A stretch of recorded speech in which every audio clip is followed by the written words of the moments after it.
Ce mec assis par terre en blanc, c'est un grand maître de Aikido qui prétend pouvoir bloquer n'importe quel coup uniquement grâce à la force de sa pensée. Cet autre mec, en face de lui en noir, c'est un combattant de MMA qui lui ne pense pas du tout que ce maître puisse bloquer n'importe quel coup à l'aide de sa pensée. Et si ces deux individus se retrouvent face à face aujourd'hui devant vos yeux ébahis, c'est pour réaliser une grande expérience scientifique dont l'issue va déterminer lequel des deux a raison. Donc le maître des énergies se met en place, il positionne ses mains pour créer un champ de force magnétique et quand le combattant de MMA va enfin frapper, il va se passer ça.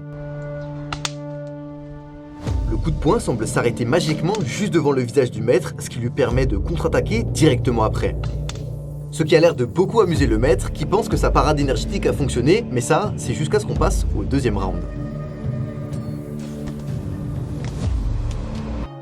Et si vous pensez que cet affrontement était plutôt violent, laissez-moi vous dire que c'est rien par rapport à ce que je vous ai préparé dans cette vidéo. Parce qu'aujourd'hui, on va parler des pires fraudes jamais connues dans les sports de combat. Alors entre ceux qui prétendent maîtriser les énergies, ceux qui connaissent les points de pression capables de neutraliser n'importe qui en appuyant dessus, un soi-disant ancien Spetsnaz ayant appris un sport de combat secret russe et le créateur du bouclier antigravitationnel, toutes ces personnes ont un point commun, celui d'avoir fait l'erreur de tester leur sport de combat en conditions réelles. Et si dans la plupart du temps c'est juste amusant de les voir se faire corriger, dans certains cas, ça prend une tournure dramatique. Avant de vous parler de notre premier spécimen, il faut que je vous parle de quelque chose qui va être récurrent dans cette vidéo, c'est bien évidemment la maîtrise du chi. En Chine, ils pensent qu'il existe une énergie naturelle qui traverse chaque être vivant sur cette terre. Ça fait partie intégrante de leur tradition et sur le papier, ça a rien de choquant. Mais là où ça commence à devenir vraiment intéressant, c'est quand il est utilisé d'une manière détournée pour les arts martiaux. Parce que c'est exactement ce qu'a fait le spécimen Yanagi Ryuken qui a décidé d'exploiter ce concept pour le rendre totalement ridicule malgré lui. Dans son dojo, juste le ki suffit, plus besoin d'aucun contact. Sa voix et ses mouvements deviennent une arme capable d'envoyer n'importe quel homme valser à l'autre bout du tapis.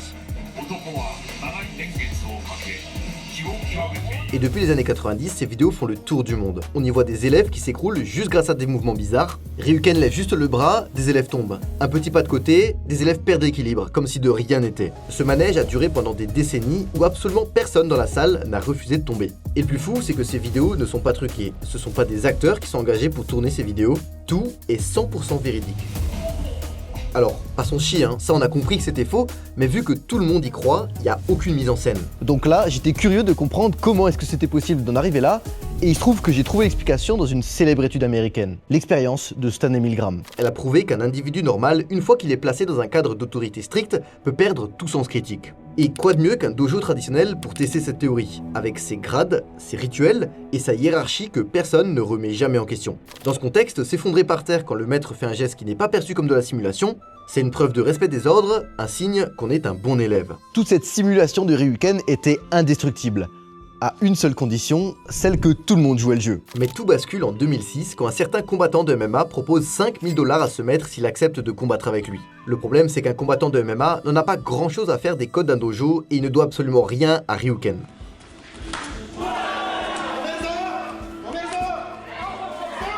Le combat ne dure même pas 2 minutes. Alors je sais pas à quoi il s'attendait, ou si à force de s'entraîner avec ses élèves, il a fini par y croire en lui-même, mais Ryuken termine la rencontre avec le visage en sang, et bizarrement, ses pouvoirs n'ont pas marché sur un mec qui n'était pas un membre de son club. Très étonnant. Ce qu'on voyait sur les vidéos de promotion, c'était pas vraiment des techniques de combat, mais un accord entre les gens qui voulaient que des choses comme ça puissent exister. Il suffisait d'un seul vrai combattant pour que tout s'écroule en moins 30 secondes. Et si vous avez aimé cette petite remise en place, c'est encore rien par rapport à ce qui suit.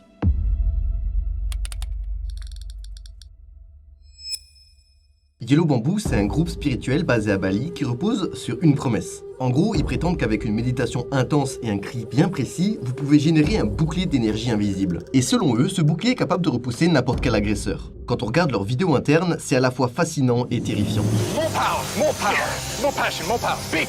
Look into the hands. Look into the hands. Look. Look into the space between. Yes. Good. Good. Good. Good. Good. Good.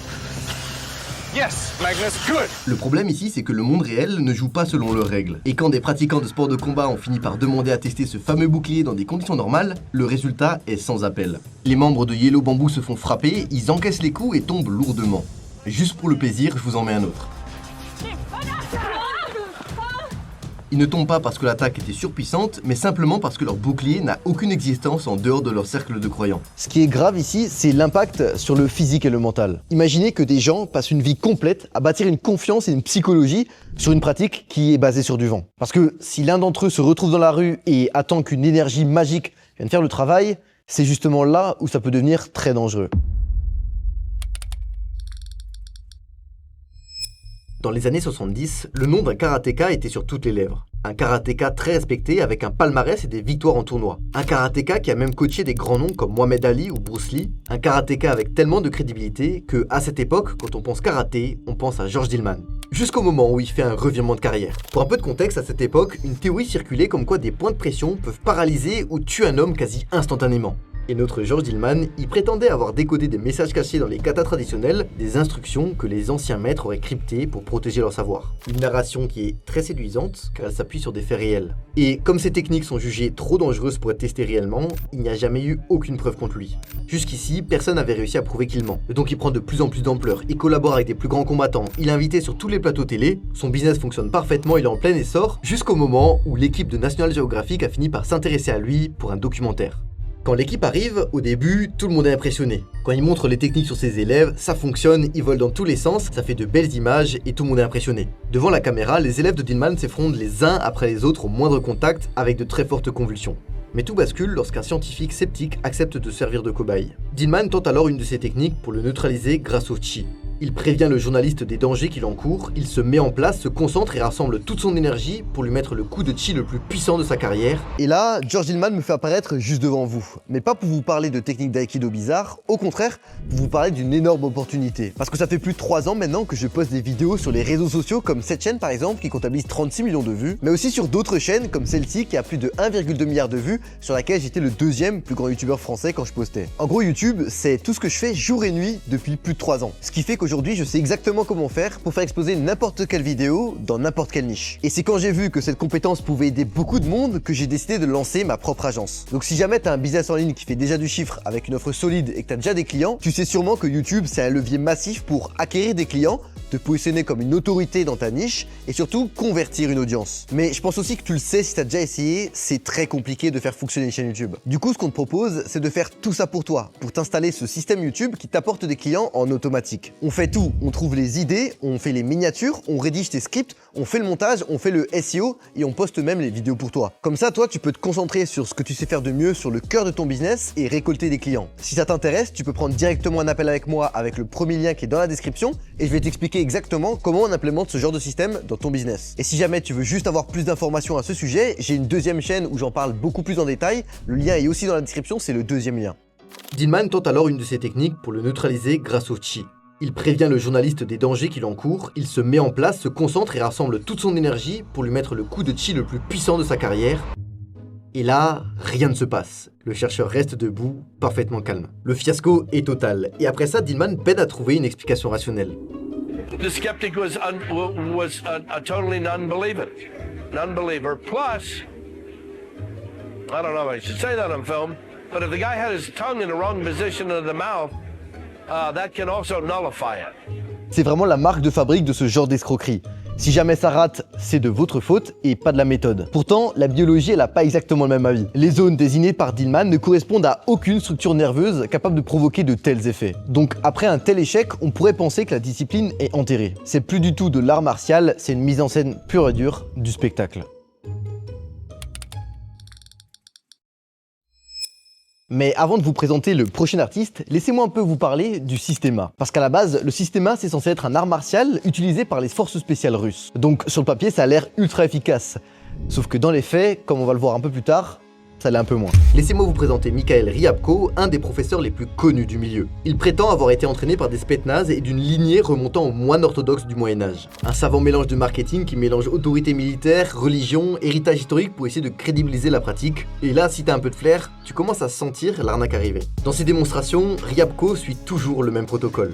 On voit des géants très militaires s'effondrer avec une simple pression sur la main, balayer des hommes d'un simple coup de poignet, propulser des athlètes d'une telle force qu'ils se retrouvent à faire des saltos en l'air, assommer des mecs sans même les toucher et terrasser des hommes alors qu'il est couché par terre. Ça paraît fou et en voyant ça, on pourrait se dire que le système A, c'est du bullshit. Mais le piège ici, c'est que dans le système A, tout n'est pas totalement jeté. Parce qu'à la base, c'est utilisé par l'armée russe, donc il intègre forcément de vrais concepts techniques. Comme par exemple le travail sur la respiration, le relâchement des tensions ou la lecture du centre de gravité. Ces techniques ont une réelle valeur pédagogique et offrent au système A une base que d'autres fraudes n'ont pas. Mais le problème vient quand des mecs chelous mélangent 10% de techniques réelles avec 90% de trucs bizarres qui leur passent par la tête. Ça en fait un message relativement convaincant et certains tombent dedans, comme les élèves de Ryabko qui sont souvent issus de milieux militaires ou policiers. Des structures où l'obéissance et le respect de la hiérarchie sont gravés dans l'ADN. Parce que quand un instructeur présenté comme une légende vivante vous montre une technique qui est trop dangereuse pour le sport et que tout le groupe autour de vous la valide, vous faites pareil. Il reçoit un signal et génère une réponse physique bien réelle. Beaucoup d'entre eux jouent la comédie, mais certains ne font même pas exprès. Et quand ils tombent, c'est sincère parce qu'ils ont intégré que tomber à ce moment-là, c'est la seule réponse valide à la situation dans laquelle ils sont. Et la neurologie est très claire sur ce point. Notre cerveau est capable de produire des réactions physiques spectaculaires, comme une paralysie temporaire ou une chute brutale, s'il reçoit un signal social assez puissant venant d'une figure d'autorité. C'est pas de la magie noire, c'est un phénomène très bien documenté que les chercheurs en neurosciences sociales étudient depuis très longtemps. Donc Ryabko ne contrôle pas vraiment le mouvement de ses élèves, il contrôle leur esprit. En Russie, c'est l'aura des forces spéciales qui sert de fondation à ces dérives, mais aux États-Unis, quelqu'un réussit à importer cette même mécanique jusqu'au dans la cage de l'UFC. Avant de vous parler de ce prochain phénomène, laissez-moi vous parler de cette fois-ci un vrai combattant qui a combattu à l'UFC. Je vous parle de Diego Sanchez. Parce qu'avec plus de 20 ans de carrière à l'UFC, il a passé littéralement des milliers d'heures dans la cage. Et si je vous parle de lui maintenant, c'est parce qu'il rend la suite de la vidéo encore plus incompréhensible.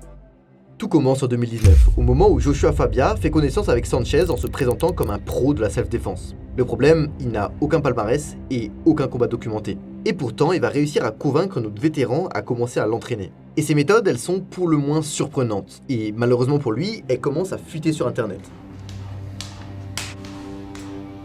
Dans ces vidéos, vous pouvez voir Sanchez suspendu à une barre de traction pendant que Fabia lui frappe au visage à main nue. On le voit poursuivre ses élèves avec un véritable couteau de cuisine lors d'exercices totalement délirants. On peut se demander si ces séances ne sont pas de la préparation physique, mais plutôt un conditionnement psychologique pour briser les repères d'athlètes, pour les remplacer par ceux de l'escroc. Et c'est là que ça devient effrayant. Fabia s'accapare totalement de la vie de Sanchez. Il commence à répondre à sa place lors des interviews, filtre ses appels et finit par écarter son entourage historique. On retrouve ici tous les symptômes d'une secte. L'isolement social, la destruction du réseau de confiance et la création d'une dépendance totale. La rupture éclate finalement au grand jour en 2021 quand Sanchez publie une lettre décrivant 2 années de contrôle absolu. Et ce qui est dingue dans cette histoire, c'est que Fabia a littéralement réussi à intégrer le plus haut niveau du sport mondial. Tout ça sous les caméras et devant les yeux de milliers de professionnels, sans que personne ne puisse l'arrêter. La vraie question à se poser ici, c'est pas vraiment de savoir qui est Fabia, mais surtout comment un tel système a pu lui laisser autant de place.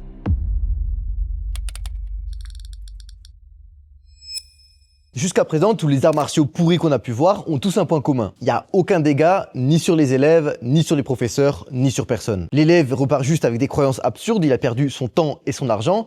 C'est triste, mais ça s'arrête là. Les méthodes étaient dangereuses avec Joshua Fabia, mais il n'y a eu aucun accident. Avec Kundante, on va malheureusement dépasser cette limite pour rentrer dans une zone de danger réel. À Chicago, vers les années 60, une bataille dans un dojo a amené un événement effroyable. Quelqu'un est mort. John Timothy Kean, alias Kunte Dante, opérait dans un style différent, mais aussi toxique. Il se proclamait l'homme le plus dangereux du monde dans les publicités qui glissaient dans les BD, rien que ça. Son business, c'était de vendre un manuel avec un titre auquel peu d'ados pouvaient résister. Et franchement, si j'étais tombé là-dessus quand j'avais 10 ans, je pense que j'aurais acheté direct si j'avais l'argent. C'était vraiment nul, mais à l'époque, il y avait un vrai marché pour ça, et c'est le cas parce que j'étais pas le seul à penser comme ça. Des milliers d'adolescents voulaient connaître ces techniques qui allaient les transformer en machines à tuer. Sauf que tout bascule en avril 1970 quand Dante décide d'organiser un raid armé contre un dojo rival. Oui, là je vous parle bien d'un véritable assaut. C'est pas un entraînement et c'est pas une mise en scène, c'est une expédition punitive qui tourne au drame. Parce que pendant cet assaut, un de ses élèves meurt durant l'affrontement, tué sur le coup. Ce qu'il faut retenir ici, c'est que ces arts martiaux bullshit, c'est jamais totalement inoffensif. Ils vous donnent l'illusion de la sécurité tant que vous restez dans la salle, protégé par tous les autres membres et votre coach, mais le jour où vous emportez ces fausses techniques auxquelles vous croyez dur comme fer à l'extérieur, vous découvrez que le monde réel n'a jamais accepté de suivre votre scénario.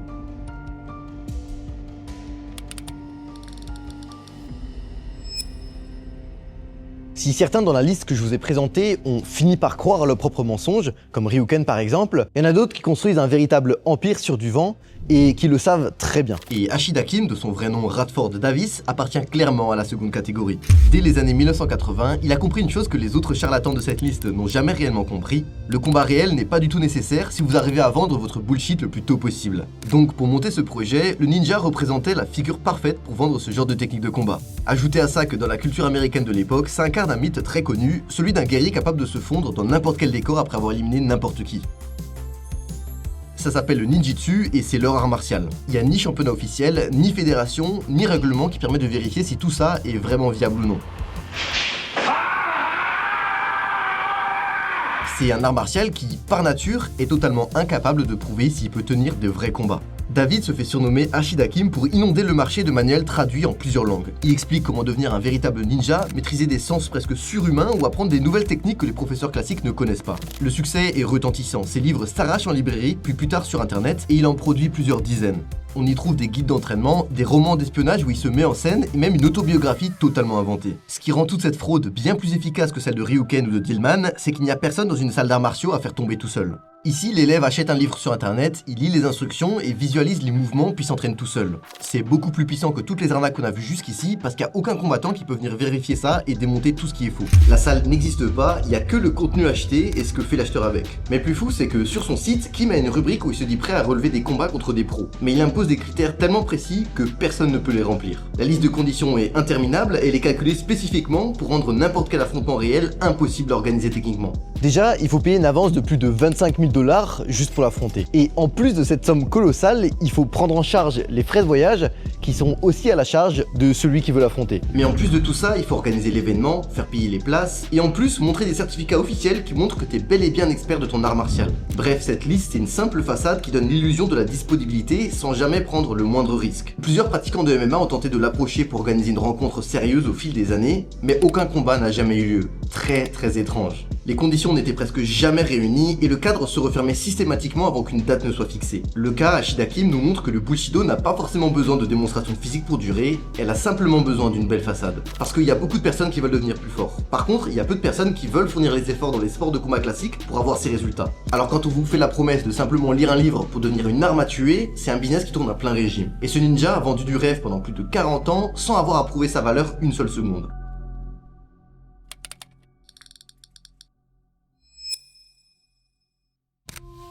Lorsqu'on parle des plus grands maîtres des arts martiaux, Steven Seagal arrive quasiment dans les premiers. Et au départ, il faut être honnête, ses bases sont très solides. Seagal s'envole pour le Japon à la fin des années 70, à une époque où très peu d'occidentaux tentent l'aventure. Il apprend l'aïkido dans des conditions authentiques, s'intègre dans une hiérarchie stricte et finit par diriger un dojo à Osaka. C'est le premier étranger à obtenir une telle position, et c'est pas rien.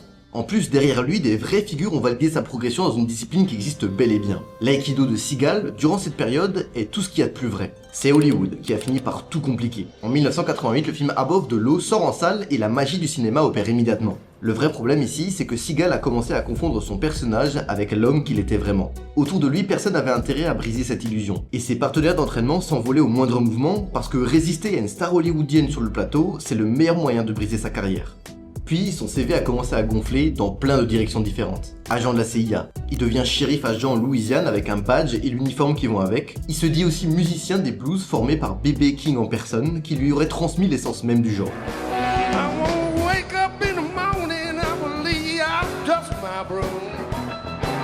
Tout ça pour vous montrer que Seagal raconte beaucoup d'histoires et qu'on n'arrive pas vraiment à démêler le vrai du faux. L'affaire Jane Lebel aurait pourtant fissuré sa réputation une première fois, parce que sur le tournage d'un film, Seagal explique devant toute l'équipe que son aikido le rend totalement immunisé aux soumissions. Jane Lebel, lui, c'est une légende du judo et accepte de relever le défi. Le résultat, c'est que la version confirmée par plusieurs témoins est sans appel. Lebel passe derrière Seagal et l'étrangle, ce qui fait que la star perd connaissance en quelques secondes seulement. Et même si tout ça reste contesté par les fans, l'étranglement a de grandes chances d'être réel, même si on n'a pas les preuves. L'invincibilité construite par le cinéma s'est arrêtée net là où la résistance réelle a commencé. Seagal n'a jamais voulu aborder cet épisode, bien évidemment. Mais il y a eu un autre drama quand il a infiltré l'UFC. À la fin des années 2000, Seagal commence à côtoyer Anderson Silva et Lyoto Machida à Las Vegas. On voit circuler des images d'entraînement où il s'affiche à côté des combattants les plus dominants de l'époque. Pour quelqu'un dont la légitimité martiale battait de l'aile, c'est un placement stratégique absolument parfait.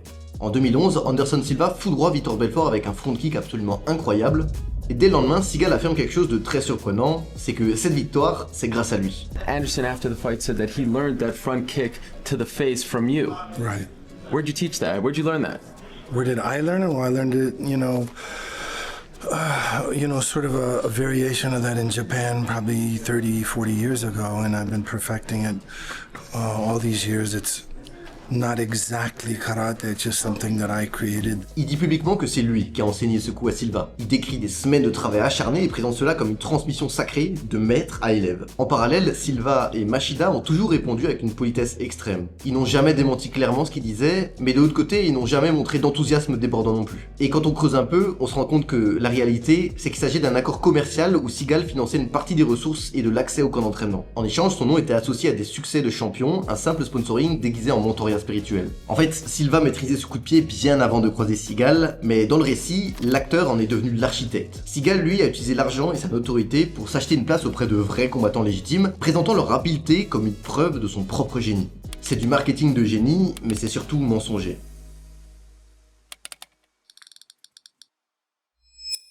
La dernière personne dont on va parler, c'est pas vraiment un maître du bullshido, parce qu'en réalité, il fait tout l'inverse. Et si vous avez aimé voir des bullshitters se faire exploser, vous allez adorer Xu Xiaodong. C'est un coach de MMA basé à Pékin, et c'est surtout un homme qui a passé des années à observer la glorification des arts martiaux, comme on a vu dans cette vidéo. Il en avait marre de voir tous ces maîtres de kung-fu défiler sur les plateaux et les télévisions chinoises pour vanter leurs super pouvoirs, mais ce qui l'énervait surtout, c'est qu'il n'y avait jamais de tests réels, seulement des mises en scène devant un public. Donc en 2017, il a décidé de briser ce cercle vicieux. Sauf que ce qui était une quête très noble pour commencer, va complètement le dépasser et va ruiner sa vie. Mais pour comprendre comment tout ça a pu ruiner sa vie et comment le gouvernement chinois a cherché à le faire disparaître, il faut revenir sur ce que représente le wushu réellement. Le wushu, c'est l'ensemble des arts martiaux chinois. Et des sports de combat comme le kung-fu, le tai chi ne sont pas juste des arts martiaux comme chez nous, ils font partie intégrante du pays. Là-bas, un maître de kung-fu, c'est pas un simple prof de sport, c'est un symbole sacré. Douter d'une personne comme ça, c'est s'attaquer directement au patrimoine que le Parti communiste chinois s'est juré de protéger. Et le début de ses problèmes, c'est quand il a lancé des défis publics à tous ces maîtres des arts martiaux, en s'assurant que les caméras allaient tourner et que tout soit diffusé.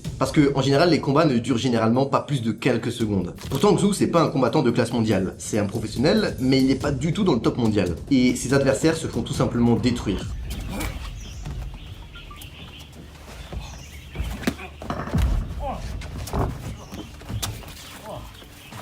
Pour une raison très simple, c'est qu'ils n'ont jamais fait de vrai sparring et quand quelqu'un refuse de jouer, ça ne fonctionne plus. Toute leur expérience s'est construite dans les dojos, où le résultat était décidé avant même de monter sur le tapis, et ce que montrent les vidéos de Xu n'ont rien de spectaculaire, et c'est précisément ça qui a rendu le pays fou de rage. Son score de crédit social a été réduit à néant. Ça l'a privé d'accès aux trains, aux banques et à presque tout ce qui permet de vivre normalement en Chine. Ses réseaux sociaux ont été supprimés et on l'a forcé de présenter des excuses publiques pour avoir manqué de respect à la culture du pays. La situation pour lui est devenue tellement tendue qu'il a dû commencer à se déguiser pour voyager car des groupes de patriotes l'attendaient dans les gares pour l'encercler. C'est un état tout entier qui protège une fraude parce que cette fraude est devenue un pilier de l'identité nationale. Sauf que tout ça, ça n'a pas suffi à l'arrêter. Xu continue de se battre contre des soi-disant maîtres à travers toute la Chine, même sans transport et se déplace habillé en clown pour participer anonymement à des confrontations. Jusqu'en 2020, où un maître nommé Iron Palm le menace de lui briser le bras. Lorsque Xu accepte le défi, il s'excuse et annule tout de suite la rencontre. Et pendant des années encore, Xu continuera à prouver au monde entier que les arts martiaux ne doivent pas être pris à la légère, autant en Chine que partout ailleurs. Et si c'est marrant de se moquer de ces personnages, en réalité c'est des pratiques qui sont vraiment dangereuses. Non seulement parce que de l'extérieur ça ressemble beaucoup à des sectes, mais surtout parce que ces maîtres ils donnent l'illusion à leurs élèves qu'ils sont capables de se défendre. Tous ces élèves ils sont persuadés en sortant du cours que si jamais ils se font agresser, et parfois même face à un couteau, ils sont capables de rivaliser et ils peuvent se défendre. Et ça malheureusement ça peut pousser à certains comportements qui peuvent avoir des conséquences dramatiques. Donc pour repérer les bullshitters, parce qu'il n'y a pas besoin d'envoyer des boules d'énergie pour être un bullshitter, il y en a beaucoup plus que ce que vous pensez dans énormément de salles, surtout dans les arts martiaux. Voici comment reconnaître ce qui ne marche pas. Déjà, est-ce que le sport est vendu comme étant quelque chose qui fonctionne en conditions réelles? Parce qu'il faut faire la distinction entre des sports de combat et des arts martiaux. Si on vous vend des arts martiaux, des choses traditionnelles qui ressemblent à des danses, comme étant quelque chose qui fonctionne en temps réel, dans ce cas-là, il y a un problème. Déjà, est-ce qu'il y a des phases de confrontation dans les entraînements? Parce que s'il y a que de la théorie avec du brassage d'air ou des mises en situation avec des scènes avec des couteaux qui sont jamais simulés avec une intensité réelle, vous pouvez être sûr que c'est du bullshit. Donc s'il n'y a pas de confrontation où vous mettez les gants et à partir du moment où on dit top, une personne donne tout pour vous casser la gueule, parce que c'est ça ce qui va se passer dans la rue, c'est du bullshit, cassez-vous. Ensuite, est-ce que ces techniques sont des techniques qui sont enseignées dans les sports de combat qui ont fait leurs preuves, comme l'UFC? Parce que si c'est quelque chose qui n'est jamais appliqué à l'UFC, vous pouvez être presque sûr que ça fonctionne pas, parce que dans la cage, presque tout est permis. Et si c'est pas appliqué, c'est tout simplement que ça fonctionne pas. Et il faut voir tous ceux qui vont dire qu'il y a certaines règles à l'UFC et que les doigts dans les yeux ou taper dans les parties, c'est pas autorisé, c'est pour ça que vos instructeurs vous apprennent ça. Bah, ça, c'est complètement du bullshit, et si vous avez déjà été dans un combat, vous vous rendez compte que c'est juste impossible de viser les yeux sur des choses aussi précises que les yeux, ou encore mettre des coups dans les parties, c'est extrêmement compliqué, c'est loin d'être le plus efficace, c'est pas pour ça que ça peut pas fonctionner, mais c'est loin d'être le plus efficace, et c'est loin d'être ce qu'il faut apprendre en premier. Ça peut être quelque chose qu'on peut faire une fois qu'on a amené la personne au sol, de lui crever les yeux, parce que c'est ce qu'on voit au KOTS, mais au KOTS, c'est autorisé, pourtant il y a personne qui attaque en tapant dans les doigts. Donc s'ils le font pas, c'est tout simplement que c'est de la merde. Je suis en train de m'énerver. Le prochain, c'est est-ce que votre instructeur, donc le coach qui est censé vous apprendre les techniques, a de l'expérience, ou alors c'est juste un champion de salle qui a jamais mis les pieds dans une cage, qui a jamais mis les pieds dans un ring, ou qui a jamais fait des travails comme étant videur ou des choses comme ça, qui a jamais été confronté à la réalité. Parce que comme disait Mike Tyson, on a tous un plan, on a tous une théorie jusqu'au moment où on se prend une patate dans la gueule. Parce que la réalité, c'est qu'on se rend pas compte de l'intensité d'un combat quand on n'a jamais été dedans. Est-ce que ton coach a déjà combattu ou il s'est déjà retrouvé dans une situation comme ça? Si c'est un mec en pyjama qui brasse de l'air, c'est de la merde. Et est-ce que votre club organise des interclubs avec d'autres clubs, des affrontements, des combats, vous allez sur un ring, vous mettez les gants et vous faites des vrais combats avec d'autres clubs? Si c'est pas le cas, pareil, c'est sûrement de la merde. Et le pire, c'est si jamais on vous dit que les techniques, on peut pas les faire parce que c'est trop mortel, c'est trop dangereux, donc on peut pas les faire en sparring, c'est uniquement comme ça. Ça, c'est de la merde, il y a pas de technique trop mortelle. Donc si jamais t'as un doute et tu sens que t'es en train de te faire bullshiter dans ton cours, essaye de demander gentiment à ton coach si tu peux opposer un peu de résistance à quand tu te montres la technique, et du coup tu essayes vraiment de résister, en fait comme si tu faisais ça sur quelqu'un dans la rue. Et si ça ressemble à une danse trop chorégraphiée et dès que ça se passe pas exactement comme prévu, ça marche plus, fuis. Donc j'ai pris un peu plus de temps en cette fin de vidéo pour vous faire un rappel qui pour moi est important, parce qu'il y a beaucoup de personnes qui surestiment leur capacité à se défendre, ce qui peut pousser à des comportements dangereux dans la rue, parce que quand tu sais pas te défendre, ou quand tu penses que tu peux annihiler quelqu'un en lui touchant l'orbite, je sais pas quoi là au niveau du menton, tu risques de prendre des décisions qui peuvent te mettre dans des situations compliquées et dans lesquelles tu n'aurais pas été mise si tu n'avais pas ces croyances. Donc voilà, si la vidéo vous a plu, n'hésitez pas à vous abonner pour soutenir la chaîne, laisser un like et me faire un coucou dans les commentaires. Comme ça, moi je sais que ça vous plaît, ce genre de contenu, je peux en faire plus, et comme ça tout le monde est content, vous avez du beau contenu, moi je vois que ça vous plaît, ça fait grandir la chaîne, tout le monde est content. Et juste pour te dire que si jamais tu as un business en ligne et que tu apprécies les vidéos que je produis sur cette chaîne YouTube et sur les autres chaînes YouTube que j'ai et les chaînes YouTube avec qui j'ai pu collaborer, sache qu'on peut créer ou encore transformer la chaîne YouTube de ton business pour en faire un véritable canal d'acquisition qui t'apporte des clients en automatique sur le long terme, mais surtout qui te positionne en tant que référence de ta niche pour vraiment que tu aies l'image que tu mérites vu le service que tu proposes. Donc si jamais c'est quelque chose qui t'intéresse, c'est quelque chose que j'ai lancé en parallèle de mes vidéos YouTube qui est aujourd'hui mon activité principale. Donc si jamais tu as envie de savoir si tu fais partie des personnes qu'on peut aider, je te laisse directement prendre un appel dans la description avec moi et on va pouvoir discuter ensemble de la stratégie qu'on va pouvoir mettre en place pour ton business. Si c'est possible, c'est gratuit, c'est sans engagement et dans tous les cas, tu repars avec une stratégie complète pour ton business si c'est adapté, qu'on travaille ensemble ou pas. En tout cas, je te dis merci beaucoup d'avoir regardé cette vidéo jusqu'au bout et je te dis à plus.